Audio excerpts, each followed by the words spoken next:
لا حول ولا قوة إلا بالله العلي العظيم أعوذ بالله من الشيطان اللعين الرجيم بسم الله الرحمن الرحيم الحمد لله رب العالمين والصلاة والسلام على سيد الأنبياء والمرسلين سيدنا ونبينا وشفينا وحبيب قلوبنا وطبيب نفوسنا ومولانا مولا ثقلين جد الحسن والحسين أبي القاسم محمد وعليه الطيبين الطاهرين المعصومين المظلومين ولعنة الله على أعدائهم أجمعين من يومنا هذا إلى قيام يوم الدين. أما بعد فقد قال الله تبارك وتعالى في كتابه الكريم وهو أصدق الصادقين. بسم الله الرحمن الرحيم. يوم لا ينفع مال لا بنون إلا من أتى الله بقلب سليم. نعرہ صلوات.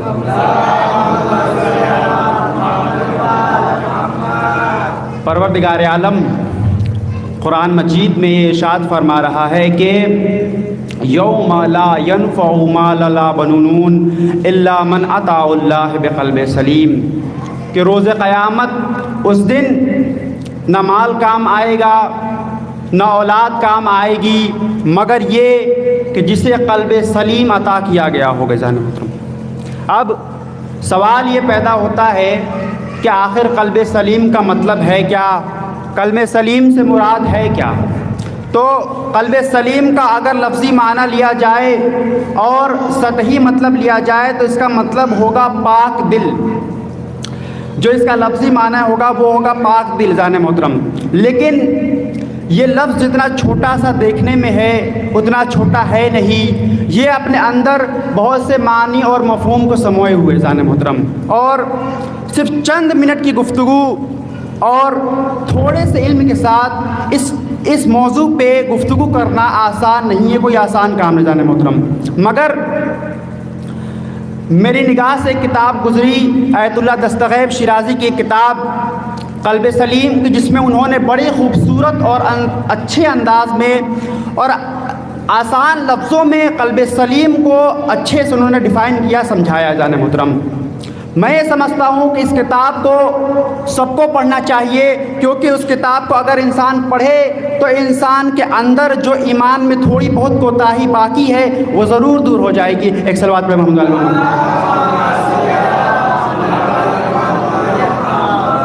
میری کوشش رہے گی کہ اس کتاب کے زیر سایہ ہی اپنی گفتگو کو آگے بڑھاؤں. جان محترم، اگر ہم انسان کی تاریخ دیکھیں، حضرت آدم سے لے کر اور خاتم المرسلین تک پروردگار عالم نے 1,24,000 پیغمبروں کو بھیجا، تو ذرا غور کیا جائے کہ ان کو بھیجے جانے کا مقصد کیا تھا. تو جب ہم نے قرآن مجید کی آیتوں کو کھنگالا، ائمہ معصومین کی آیتوں، ائمہ معصومین کی احادیث کو کھنگالا، تو ہمیں صرف دو نتیجے دکھائی دیے، صرف نچوڑ میں دو چیزیں دکھائی دی. ایک چیز دکھائی دی وہ تعلیم، اور دوسری تھی تزکیہ نفس. جان محترم، مطلب تمام انبیاء کے بھیجے جانے کا جو مقصد تھا صرف دو تھا، تعلیم اور تزکیہ نفس.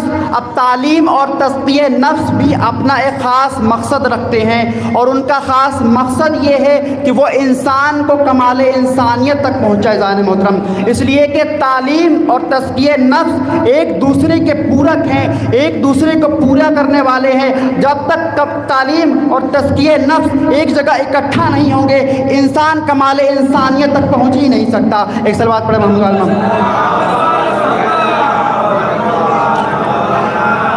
اب ذرا دیکھتے ہیں ان لفظوں کو الگ الگ لیں، تعلیم اور تزکیہ نفس کو. تو تعلیم جو پیغمبروں کے مشن کا پہلا مرحلہ ہے وہ تعلیم. اب قرآن میں دیکھیں کہ تعلیم سے مراد کیا، تو پروردگار عالم ارشاد فرماتا ہے یعلمہ الکتاب والحکمہ، کہ وہ جو تمہیں کتاب کا علم سکھائے اور حکمت کی باتیں بتائے. کتاب کے علم سے کیا مراد ہے؟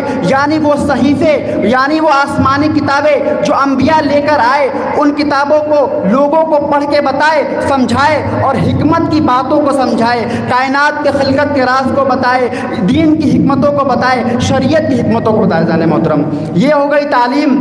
دوسرا ہے تزکیہ نفس۔ تزکیہ نفس سے کیا مراد ہے؟ تزکیہ نفس سے مراد ہے کہ انسان اپنے روح کو بیماریوں سے پاک کرے، روحانی بیماریوں، قلبی بیماریوں سے پاک کرے جانے محترم، یہ ہوتا ہے تزکیہ نفس۔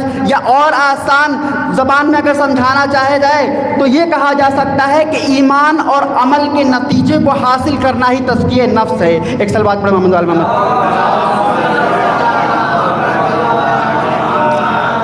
ایمان جو ہے انسان کا زمین کی مانند ہوتا ہے، عمل جو ہے وہ بیج کی مانند ہوتا ہے۔ اگر بہترین بیج بھی لایا جائے اور بنجر زمین میں سچائی کے ساتھ پانی دینے کے بعد بویا جائے تو کیا فصل اگے گی؟ نہیں، اس لیے کہ پہلے زمین کو زراعت کے قابل بنانا ہوگا، کھیتی کے قابل بنانا ہوگا، پھر بیج ڈالا جائے گا تو فصل نکلے گی جانے محترم۔ ٹھیک یہی حال ہمارے قلب کا بھی ہے، ہمارے روح کا بھی ہے۔ جب تک روح میں ایمان نہیں اترے گا، قلب میں ایمان نہیں اترے گا، ہمارے عمل کا ہمیں کوئی فائدہ ملے گا ہی نہیں۔ ایک سلوات پھر پروردگار عالم قرآن مجید میں ارشاد فرما رہا ہے کہ اور ان کے دلوں میں مرض ہے۔ یہ آیت منافقین کے لیے آئی ہے کہ پروردگار ارشاد فرماتا ہے کہ وہ ایمان ہدایت کی باتیں سنتے تو ہیں لیکن اس پہ عمل نہیں کرتے۔ کیوں؟ کیونکہ ان کے دلوں میں مرض ہے۔ اور مرض سے مراد کیا ہے؟ مرض سے مراد یہی روحانی بیماریاں عزیزان محترم۔ انسان کے جسم جس طرح انسان کا جسم ہوتا ہے، اس کی دو حالتیں ہوتی ہیں، یا تو انسان کا جسم ہے وہ بیمار ہے یا تو صحت مند ہے۔ اسی طرح انسان کی روح ہے، انسان کا روح یا تو بیمار ہے یا تو صحت مند ہے۔ انسان کے جسم کے صحت مند ہونے کی علامت یہ ہے کہ انسان کے جسم کے سارے جسم کے اعضاء و جوارح صحیح کام کر رہے ہوں گے، اعضاء و جوارح صحیح کام کر رہے ہوں گے، کہیں سے کوئی تکلیف نہیں ہوگی، کہیں سے کوئی ذوق نہیں ہوگا عزیزان محترم۔ لیکن اگر انسان کا جسم بیمار ہوتا ہے تو جسم کے جس حصے میں بیماری ہوتی ہے وہ حصہ صحیح طریقے سے کام نہیں کرتا، انسان تکلیف کے عالم میں ہوتا ہے عزیزان محترم۔ ٹھیک یہی حال انسان کی روح کی بیماری کا بھی ہے، اور روح کی بیماری جو ہوتی ہے وہ جسم کی بیماری سے بھی زیادہ سخت ہوتی ہے، اس لیے کہ جب روح انسان کی صحت مند ہوتی ہے تو انسان کے اندر کمال انسانیت پائی جاتی ہے، انسانی خصلتیں پائی جاتی ہیں، انسانیت پائی جاتی ہے۔ لیکن یہی روح جب بیمار ہو جاتی ہے تو انسان کو حیوان بنا دیتی ہے، انسان کو شک میں مبتلا کر دیتی ہے، انسان کو شبہات میں مبتلا کر دیتی ہے، انسان کو کفر کی منزلوں تک لے جاتی ہے، انسان کے آگے پیچھے برائیوں کا اندھیرا اسے گھیر لیتا ہے، یہاں تک کہ اسے جہنم تک لے کے جاتا ہے۔ ایک صلوات پڑھے محمد وال محمد۔ جس کی روح بیمار ہوتی ہے اس کی زندگی دوبھر ہو جاتی ہے ذہن محترم۔ موجودہ دور میں دیکھیں نیو جنریشن میں جو سب سے زیادہ ڈپریشن کے کیسز، انگزائٹی کے کیسز، مینٹل النس کے کیسز، ذہنی بیماریاں، نفسیاتی بیماریاں، یہ کیوں ہیں؟ یہ صرف روحانی بیماریوں کی وجہ سے جانے محترم۔ اور اس کا سب سے آج کے زمانے میں اس کا جو سب سے بڑا کردار ادا کر رہا ہے وہ ہے سوشل میڈیا جانے محترم۔ سوشل میڈیا پہ نوجوان نسل کسی چیز کو دیکھتی ہے، کسی ماڈل کے لائف سٹائل کو دیکھتی ہے، وہ کیسے کھاتا ہے، وہ کیسے پیتا ہے، وہ کیسا پہنتا ہے، وہ کیسا ہے، اس کے پاس اتنی اچھی گاڑی ہے، اس کے پاس سپر بائک ہے، اس کے پاس سپر کار ہے، وہ اپنی زندگی کو اس کی زندگی سے کمپیئر کرتا ہے، ملاتا ہے کہ اس کو تو اتنی چیزیں عطا کی گئی ہیں، میرے پاس تو کچھ نہیں۔ اب دل میں ہے ناشکری پیدا ہوتی جانے محترم، اور یہی سب سے بڑی دل کی بیماری جانے محترم۔ وہاں انسان یہ بھول جاتا ہے کہ پروردگار عالم نے اسے ایک الگ زندگی دی ہے، تجھے الگ زندگی دی ہے، اور دنیا آزمائش کی جگہ ہے۔ پروردگار عالم اسے دے کے آزما رہا ہے، تجھے نہ دے کے آزما رہا ہے۔ اگر پروردگار عالم نے اسے مال دنیا عطا کیا ہے تو تجھے ایمان کی دولت سے نوازا ہے۔ ایک صلوات پڑھے محمد وال محمد۔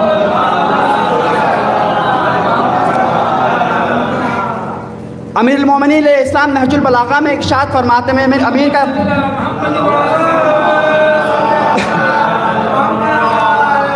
ایک خطبے میں ارشاد فرماتا ہے کہ اے لوگو آگاہ ہو جاؤ کہ بلاؤں میں سب سے سخت بلا وہ فاقہ کشی کی بلا ہے، اس سے بھی سخت جو ہے وہ جسم کا بیمار ہو جانا ہے، اور اس سے جو سخت ہے وہ روح کا بیمار ہو جانا ہے۔ پھر امام فرماتا ہے کہ اے لوگو آگاہ ہو جاؤ کہ نعمتوں میں سے سب سے اچھی جو نعمت ہے وہ مال کی نعمت ہے، اس سے اچھی نعمت انسان کے جسم کا صحت مند ہونا ہے، اور اس سے اچھا بھی اگر کچھ ہے تو انسان کے دل میں تقوی کا ہونا ہے، انسان کے دل کا پاک ہونا ہے۔ ایک صلوات پڑھے محمد وال محمد۔ انسان کا جسم جب بیمار ہوتا ہے تو انسان تب تک چین نہیں لیتا جب تک اپنے جسم کا علاج نہ کروا لے. دل کی بیماری جو ہوتی ہے، روح کی بیماری، قلب کی بیماری، یہ انسان کے جسم کی بیماری سے بھی زیادہ سخت ہوتی ہے عزیزان محترم. اس کا علاج کرنا اتنا ہی مشکل ہوتا ہے عزیزان محترم، اس لیے کہ انسان کینہ، حسد، بغض، ان تمام چیزوں کے بیچ میں گھر جاتا ہے عزیزان محترم. انسان کو حقیقت دکھائی نہیں دیتی عزیزان محترم. اب آپ حسد کو لے لیں. حسد ایک ایسی روحانی بیماری ہے عزیزان محترم کہ حسد کرنے والا انسان کبھی خوش نہیں رہتا عزیزان محترم. حسد کی آگ ایسی آگ ہے کہ انسان کو اندر سے جلا کر خاک کر دیتی عزیزان محترم. حسد کرنے والا انسان سامنے والے کی نعمتیں جو اسے ملی ہیں دیکھ کے کڑتا رہتا ہے کہ کیسے وہ نعمتیں اسے چھن جائیں، لیکن یہ حسد کی آگ اسے خود ہی لے کر ڈبو دیتی ہے عزیزان محترم. حسد کی آگ انسان کے ایمان کو کھا جاتی ہے عزیزان محترم. اور اگر آپ تاریخ انسانیت اٹھا کر دیکھیں تو آپ کو بہت بڑے بڑے حاسد ملیں گے عزیزان محترم. سکندر اعظم جس نے آدھی دنیا اپنی تلوار کے ذریعے سے فتح کی، تاریخ دان یہ لکھتے ہیں کہ بہت بڑا حاسد تھا. اس نے اپنی حسد کی بنیاد پہ پوری دنیا فتح کی تھی عزیزان محترم. اور اس کا حسد کا عالم یہ تھا کہ تاریخ دان یہ لکھتے ہیں کہ جب اس نے ایران پہ حملہ کیا اور جمشید بادشاہ کے تخت کو اس نے آگ لگا دی، اور تخت کے جب شعلے محل کے دور و دیوار سے اٹھ رہے تھے، سکندر کھڑا ہو کر شراب پی رہا تھا اور ہنس رہا تھا، ایک عجیب غصے اور خوشی کے عالم میں ہنس رہا تھا. لوگ یہ کہتے تھے، مانا ایسا لگتا تھا کہ سکندر کی آنکھ سے حسد کی آنکھ نکل رہی ہو جانے محترم. دوسری جنگ عظیم، ہٹلر نے یہودیوں کے اوپر اتنا ظلم کیا. کیوں؟ لکھنے والے لکھتے ہیں کہ ہٹلر اتنا حاسد تھا، اتنا زیادہ حسد کرتا تھا کہ وہ اپنے حسد کی آگ کو لوگوں کے خون کے ذریعے بجھاتا تھا عزیزان محترم. ایک صلوات پڑھیں الحمد للہ. تو آیت اللہ دستغیب شیرازی نے اپنی کتاب قلب سلیم میں ایسی بہت سی چھوٹی چھوٹی بیماریوں کا ذکر کیا، لیکن انہوں نے 4 سب سے بڑی روحانی بیماریوں کا تذکرہ کیا کہ ایسی بیماریاں اگر ہو جائیں تو انسان سخت مصیبتوں میں مبتلا ہو جاتا ہے عزیزان محترم. ان میں سے سب سے پہلی نشانی کفر، بیماری ہے کفر. دوسری نفاق، تیسری شرک، چوتھی شک عزیزان محترم. یہ 4 ایسی بڑی بیماریاں ہیں کہ اگر انسان کو گھیر لیں تو انسان کا بچنا مشکل ہو جاتا ہے عزیزان محترم. اب آئیے ان میں سے ایک ایک بیماری کو اٹھائیں اور دیکھتے عزیزان محترم. زیادہ وقت نہیں لوں گا، بس ان 4 چیزوں کو بیان کر دوں، پھر آپ کی زحمت تمام. صلوات پڑھیں محمد. پہلی بیماری کا جو تذکرہ کیا وہ کہا کفر. کفر ایک ایسی بیماری جانے مطلب پہلے سمجھے کفر ہے کیا. کفر کا مطلب ہوتا ہے کہ اپنی فطرت سے انسان انکار کر دے. مثال کے طور پر انسان کی فطرت ہے کہ ہر مذہب کو ماننے والا یہ جانتا ہے کہ اس کائنات کا کوئی خلق کرنے والا ہے. سب یہ مانتا ہے، چاہے جس صورت میں وہ اسے مانتا ہو، لیکن وہ مانتا ہے کہ اس کائنات کا کوئی خلق کرنے والا ہے. اگر کوئی اس چیز سے انکار کر دے، اس فطرت سے انکار کر دے، انسان کی فطرت یہ جانتا ہے کہ کوئی خلق کرنے والا ہے، اگر انکار کر دے تو وہ کافر ہو جاتا ہے. اللہ کا انکار کرنے والا کافر ہے، یا نبی کریم کی رسالت کا انکار کر دینے والا کافر ہو جاتا ہے عزیزان محترم. اور کفر جو ہے وہ 2 طرح کا ہوتا ہے. ایک کفر جو ہے وہ لا علمی کی بنا پر ہے، مطلب ہمیں پتہ نہیں اس لیے ہم مانیں گے بھی نہیں. اب بہت سے سائنسدان ایسے ہوئے کہتے ہیں کہ خدا کو ہم نے اب تک ثابت نہیں کیا سائنس کے ذریعے، اس لیے ہم مانیں گے بھی نہیں، جسے مٹیریلزم بولتے ہیں، جو خاص کر مغربی دنیا میں دیکھا جاتا ہے کہ وہاں کے جتنے بھی فلاسفرس اور فلسفہ دار ہیں سارے کے سارے یہ مانتے ہیں کہ جب تک خدا کو ثابت نہ کر دیا جائے سائنس کے ذریعے تک ہم مانیں گے نہیں عزیزان محترم. ایک کفر جو ہوتا ہے وہ علم کی بنا پر ہوتا ہے، انسان علم کی بنا پر کفر کرتا ہے. اس کا اگر آپ کو مثال دیکھنی ہے تو آپ مکہ کے مشرکین کو دیکھیں اور مدینہ کے یہودیوں کو دیکھیں عزیزان محترم. رسول اکرم 40 سال تک صادق اور امین بن کر رہے ان کے درمیان، لیکن مکہ کے مشرکین کے درمیان رہے، لیکن جب انہوں نے اپنی صداقت کے ساتھ نبوت کا اعلان کیا تو وہ ان کے منکر ہو گئے عزیزان محترم. اب تک تو صادق مان رہے تھے، لیکن جیسے ہی نبوت کا اعلان کیا وہ ان کے منکر ہو گئے. کہا کہ رسول تم جھوٹ بولتے ہو، محمد تم جھوٹ بولتے ہو عزیزان محترم، محمد تم دیوانے ہو. اسی طرح اگر آپ دیکھیں کہ مدینہ کے یہودی سینکڑوں سالوں سے آ کر مدینہ میں بسے ہوئے تھے. ان کے بزرگوں نے یہ بتایا تھا کہ آخری زمانے میں ایک پیغمبر آئے گا اور وہ مدینہ ہجرت کر کے آئے گا اور وہاں سے پورے عالم میں دین کو پھیلائے گا. جان محترم, تو مدینہ کے یہودی سینکڑوں سالوں سے پہلے آ کر مدینہ میں بسے ہوئے تھے, اور یہاں تک ملتا ہے کہ جب رسول اکرم نے مکے میں اسلام پھیلانا شروع کیا تو مدینہ کے یہودیوں کو جب یہ بات پتہ چلی کہ مکے میں ایک نبی آیا ہے تو وہ سمجھ گئے کہ یہ وہی آخری رسول ہے. اور وہ ان کی کامیابی کے لیے دعائیں بھی کیا کرتے تھے. لیکن جب یہی رسول اکرم ہجرت کر کے مدینے میں گئے تو مدینے میں جب انہیں دین کی طرف دعوت دی تو یہی یہودی رسول خدا کے منکر ہو گئے. جانے محترم, تو یہ ہوتا ہے علم کی بنا پر کفر کرنا. دوسری بیماری کا جو تذکرہ کیا وہ ہے نفاق جو ہے وہ کفر سے بھی زیادہ سخت بیماری ہوتی ہے. جان محترم, نفاق منافق کے لیے پروردگار عالم یہ فرماتا ہے کہ منافق کا جہنم میں جو درجہ ہے سب سے نیچے ہے. جان محترم, کیونکہ نفاق جو ہے وہ کھل کے نہیں آتا, منافق کا بھی کھل کے نہیں آتا. زبان سے تو لا الہ الا اللہ محمد الرسول اللہ پڑھے گا لیکن اس کے دل میں ایمان نہیں ہوتا. جان محترم, اور منافق جو سب سے مشہور منافق تھا مدینہ کا عبداللہ ابن ابی, جس کا تذکرہ سنا ہوا ہے, اور اہل سنت کی ایک روایت میں یہ بھی ملتا ہے کہ رسول اکرم نے یہ حضرت حذیفہ یمانی کو ارشاد فرمایا تھا کہ تو ہمارے اصحاب میں سے 12 ایسے منافق اصحاب ہیں کہ اگر وہ جب مریں گے تو ان کی پیٹھ کے اوپر پھوڑا نکلے گا اور وہ پھوڑا ناسور بنے گا, پھر وہ ان کا انتقال ہو جائے گا. جان محترم, رسول اکرم نے 12 منافقین کے نام حضرت حذیفہ یمانی کو بتائے تھے, اور حضرت حذیفہ یمانی کہتے ہیں کہ میں نے اپنی زندگی میں ان 12 لوگوں کو اپنے سامنے اس پھوڑے کی وجہ سے مرتے ہوئے دیکھا. جان محترم, اب سوال یہ پیدا ہوتا ہے کہ آپ کی کتابوں میں یہ چیز تو موجود ہے کہ 12 منافقین کا ذکر تو ملتا ہے, پھر کس منہ سے نعرہ لگایا جاتا ہے کہ ہر صحابی جنتی کہ سارے صحابہ ستاروں کے مانند ہے کہ جس کی اتباع کرو تم جنت میں چلے جاؤ گے. جان محترم, صلوات پڑھیں محمد علی محمد. تیسری بیماری جو ارشاد فرما رہا ہے وہ ہے شرک کی بیماری. جان محترم, شرک جو ہے اس کا مطلب یہ ہوتا ہے کہ پروردگار عالم کی ذات اور صفات میں کسی کو شریک قرار دینا. اب شرک بھی 2 طرح کا ہوتا ہے. ایک جو کھلم کھلا شرک جو کفار کرتے ہیں, بتوں کی پوجا کرنے والے, ایک خدا کی جگہ 3 خدا کی پوجا کرنے والے, خدا کا بیٹا ماننے والے, یہ ہے کھلم کھلا شرک. جان محترم, ایک شرک جو ہے جو مسلمانوں کے اندر رائج ہے وہ ہے چھپا ہوا شرک. جان محترم, اور جو سب سے خطرناک شرک ہے. جان محترم, یاد رکھیے کہ اگر کوئی انسان یہ عقیدہ رکھتا ہے کہ پروردگار عالم نے یہ کائنات خلق کر کے دستبردار ہو گیا اور ساری کائنات کی جو چلانے کا نظام ہے یہ اس نے رسول کے ہاتھ میں دے دیا یا اہل بیت کے ہاتھ میں دے دیا کہ اہل بیت ہی رزق دیتے ہیں, اہل بیت ہی کھلاتے ہیں, اہل بیت ہی پلاتے ہیں, یا اہل بیت ہی تقدیر بناتے ہیں, یا اہل بیت ہی حیات دیتے ہیں, یا اہل بیت ہی موت دیتے. جان محترم, تو خدا کی قسم اس نے شرک کیا, کیونکہ یہ اللہ کی صفات ہے, اللہ کے علاوہ یہ کوئی کر نہیں سکتا. صلوات پڑھیں محمد علی. انشاءاللہ اگلی مجلس میں شرک کے اوپر ایک تفصیلی گفتگو. جان محترم, چوتھی بیماری جو ارشاد فرمائی وہ فرمایا شک کی بیماری. شک کیا ہے؟ شک یعنی 50% یقین ہونا, 50% کا نہ ہونا.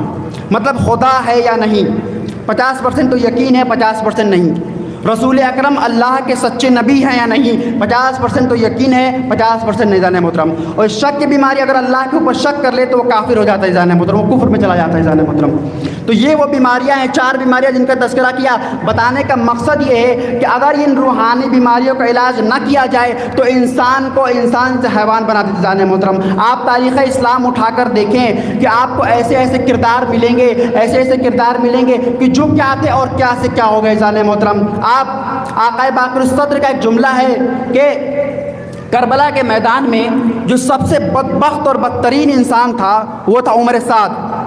عمر سعد جو تھا وہ صحابی رسول کا بیٹا تھا. جان محترم, لیکن وہ امام حسین کے قتل پہ کبھی دل سے آمادہ نہیں تھا.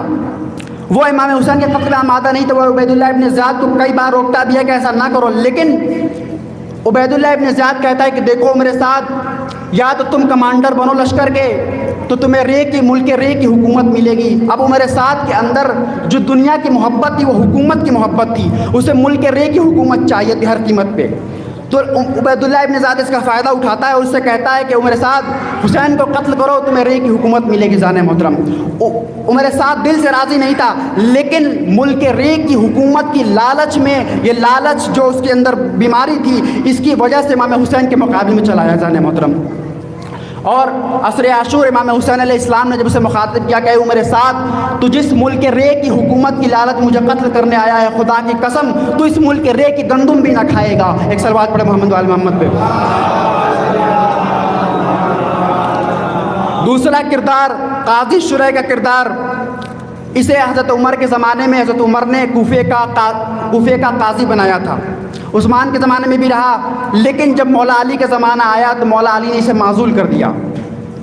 عبیداللہ ابن زیاد نے کہا کہ اے قاضی شرح تم فتویٰ دو، حسین کے قتل کا فتویٰ دو۔ تو جیسے ہی اس نے یہ سنا، اس کے سامنے ایک قلم کا دوات رکھا ہوا تھا جس میں سیاہی رکھی جاتی، اس نے اٹھا کے اپنے سر پہ مارا اور کہا کہ میں اور فرزند رسول کے قتل کا فتویٰ دوں۔ تو عبیداللہ ابن زیاد نے کہا کہ دیکھو قاضی تو بہت سے موجود ہیں، تم فتویٰ نہیں دو گے تو کوئی اور فتویٰ دے دے گا، اور جو تمہیں انعام ملنا ہوگا کسی اور کو ملنا ہو جائے گا۔ پھر رات کو اس نے چاندی اور سونے سے بلی ہوئی تھیلیاں پہنچائی اس کے پاس، چاندی اور سونے کی چمک نے قاضی شرح کی آنکھ کو اندھا کر دیا اور اس نے امام حسین کا قتل کا فتویٰ دے دیا جان محترم۔ تو یہ ہوتے روح کی بیماری کے انسان کو کہاں سے کہاں لے جاتے۔ ایک صلوات پڑھے محمد محمد۔ کبھی یہ سوچا کہ امام حسین علیہ السلام کو اپنا گھر بار کیوں لٹانا پڑا، کیوں سب کو قتل کروانا پڑے جان محترم؟ اس لیے کہ اس زمانے میں لوگوں کے دل بیمار ہو چکے تھے، اور لوگوں کے دلوں کو دوبارہ زندہ کرنے کے لیے امام حسین کو لگا کہ اپنے خون کی دینے کی ضرورت ہے جان محترم۔ دین مردہ ہو چکا تھا، لوگوں کے اندر اسلام جو ہے وہ مردہ ہو چکا تھا، اس لیے امام حسین علیہ السلام اپنا کنبہ لے کر نکلے، جنگ کرنے کے لیے نہیں نکلے بلکہ مظلومیت کے ساتھ اپنی شہادت دینے کے لیے نکلے۔ جنگ کرنے کے لیے نکلتے تو تاریخ دان یہ ضرور لکھ دیتے کہ یہ جو جنگ تھی یہ حکومت کی جنگ تھی، لیکن حسین نے 6 ماہ کے بچے کی قربانی دے کر یہ بتایا کہ یہ حکومت کی جنگ نہیں تھی بلکہ اسلام کی جنگ تھی، حق اور باطل کی جنگ تھی۔ ایک صلوات پڑھے محمد وآل محمد پہ۔ بس جان محترم، آپ کی نعمت تمام۔ آج محرم کی 7ویں تاریخ، آج سے خیام حسینی میں قحطیاب ہے۔ جب بھی پانی کا ذکر ہوتا ہے تو سقائے سکینہ کا ذکر بھی ضرور ہوتا ہے جان محترم۔ یہ کون ہیں؟ یہ حضرت عباس ہیں۔ آل امیہ کے اندر 3 شیروں کی بڑی ہیبت تھی۔ پہلے شیر خدا حضرت حمزہ، دوسرے شیر خدا حضرت حیدر کرار، اور تیسرے شیر جو حضرت عباس تھے، کہ جن کی ہیبت بنی امیہ کے اندر بہت زیادہ تھی جان محترم۔ جب مکہ میں حج کے دوران امام حسین کو یہ پتہ چلا کہ یزید کے لشکر والے اپنے احراموں میں خنجر چھپائے ہوئے میرے قتل کے لیے آمادہ ہے، ایک بار جیسے حضرت عباس کو یہ پتہ چلا، حضرت عباس ایک بار جلال میں آتے ہیں اور کعبے کی چھت پہ جاتے ہیں اور ایک خطبہ ارشاد فرمایا۔ میں آپ کے سامنے خطبے کے چند جملے پیش کروں گا کہ مولا عباس فرماتے ہیں کہ اے لوگوں، تم ان لوگوں کو موت سے ڈراتے ہو کہ جو بچپنے کے عالم میں موت سے کھیلا کرتے تھے، تو بتاؤ ان کا جوانی کے عالم میں کیا عالم ہوگا؟ اور اگر میرے مولا کی مشیت جو ہے وہ اللہ کی مشیت ہے، اور جو اللہ کی مشیت ہے وہی میرے مولا حسین کی مشیت ہے، اگر ایسا نہ ہوتا تو خدا کی قسم میں تمہارے اوپر ایسے جھپٹتا جیسے عقاب چڑیوں کے اوپر جھپٹتا ہے، انہیں چیر پھاڑ دیتا ہے جان محترم۔ اور پھر مولا عباس یہ فرماتے ہیں کہ کل کفار قریش نے غلطی کی تھی، کفار قریش نے غلطی کی تھی کہ نبی خدا کے قتل کے لیے انہوں نے ارادہ کیا تھا، مگر حیدر کرار کی ہیبت و جلالت کے آگے ان کی ایک نہ چل سکی، اور یہ علی کا بیٹا تمہارے سامنے کھڑا ہے، یہ کیسے ممکن ہے کہ میرے ہوتے ہوئے فرزند رسول کا تم کچھ بگاڑ سکو جان محترم؟ یہ حضرت عباس ہے جان محترم، یہ جناب زینب کی ڈھارا سے جان محترم۔ جب ظہر تک آج شہداء شہید ہو گئے، آج انصار و امان شہید ہو گئے جان محترم، ایک بار مولا عباس امام حسین کی خدمت میں کہا یا مولا حسین اب تو جنگ کی اجازت دے دیجئے، آدھا لشکر تو ختم ہو چکا ہے۔ ایک بار امام نے فرمایا اے عباس تمہیں کیسے جنگ کی اجازت دوں کہ تم تو میرے لشکر کے علمبردار ہو۔ ایک بار جب جناب قاسم کا لاشا آیا، جب جناب اون محمد کا لاشا آیا، ایک بار جناب عباس روتے ہوئے کہا ہے یا حسین ارے اب تو گود کے پالوں کے جنازے بھی آ گئے، ارے اب تو اجازت دے دیجئے۔ ایک بار امام حسین نے کہا کہ میرے عباس ارے تم میرے لشکر کے علم بردار ہو۔ ایک بار حضرت عباس غمزدہ ہو جاتے ہیں اور جا کر ایک خیمے کی آڑ میں بیٹھ جاتے ہیں۔ تبھی کیا سنتے ہیں کہ خیموں سے لطش لطش کی صدائیں آ رہی ہیں۔ ایک بار خیمے میں دیکھا تو کیا عجیب منظر دیکھا کہ چھوٹے چھوٹے بچے ارے مشکوں کو اپنے لبوں سے رگڑ رہے تھے کہ تاکہ کاش کچھ نمی مل جائے، ارے مشکوں کو اپنے سروں کے اوپر مل رہے تھے کہ کاش کوئی ٹھنڈک مل جائے۔ ایک بار مشک لی، جناب سکینہ کو گود میں اٹھایا، مولا عباس امام کے پاس آؤ، کہا کہ لڑنے کی اجازت تو نہیں ہے، جنگ کی اجازت تو نہیں ہے، ارے لیکن کم سے کم بچوں کے لیے سبیل کی اجازت دے دیجئے۔ ایک بار امام نے سر کو جھکا، کہا عباس جاؤ جاؤ بچوں کے لیے پانی کا انتظام کرو، مگر جانے سے پہلے ایک بار خیام میں چلے جاؤ، ارے زینب سے بھی ایک بار رخصت ہو لو۔ ایک بار خیام میں جناب امام جناب مولا عباس آئے اور کہا آقا شہزادی اجازت دیجئے میں چلا پانی لانے کے لیے۔ ایک بار جیسے ہی جناب زینب نے آواز سنی ارے ایک بار بے چین ہو جاتی، کہا عباس ایک بار خیمے میں آؤ۔ جیسے ہی خیمے میں آئی اپنے باہوں کو مولا عباس کے دل میں کہا ہے عباس ارے ایک بار جب میں کوفے میں آئی تھی شہزادی بن کر آئی تھی تو بابا علی نے یہ کہا تھا کہ اے بہن بیٹا زینب ارے آج تو اس کوفے میں شہزادی بن کر آئی ہے، ارے لیکن ایک وقت ایسا آنے والا ہے کہ جب تیرے باہوں میں رسن بندھے گی تب میں سوچتی تھی ارے جس کے عباس جیسا بھائی ہو ارے کس کی مجال ہے کہ زینب کے باہوں میں لسن باندھے، لیکن اب لگتا ہے کہ وہ وقت آ گیا کہ زینب کے ارے بازوؤں میں رسن بندھے گی۔ ارے ایک بار جناب زینب نے سب بیویوں کو بلایا اور کہا کہ اے بیویوں میں نے تمہارے پردے کی ضمانت لی تھی،